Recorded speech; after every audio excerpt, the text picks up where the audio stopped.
Putting the final finishing touches on the KT17.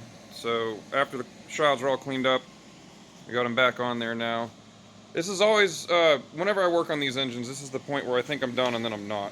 You know, you think putting these shrouds on is no big deal, and really the factory Kohler stuff is very simple. It's not that big of a deal. It's kind of a little bit of a puzzle here with this tiny little piece that makes a right angle and goes that way, like that. But pretty easy. Where it gets a little tricky is the Cub stuff here. That's basically all the shrouding from here to here.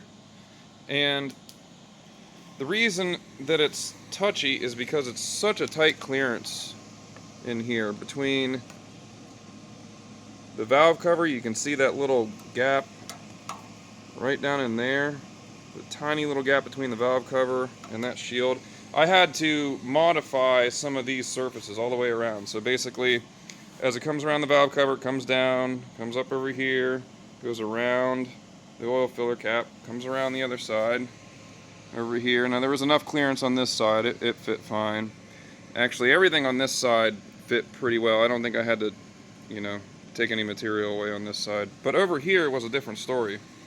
And I even have these shimmed up a little bit higher than they were, and they were still contacting.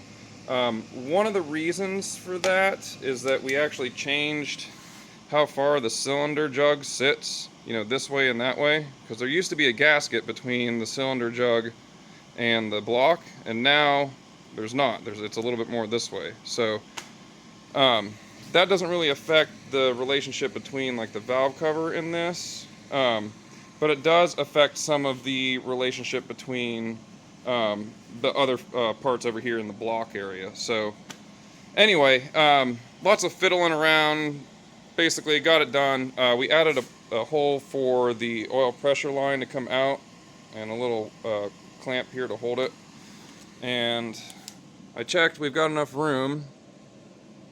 We can get up in there and stupid light.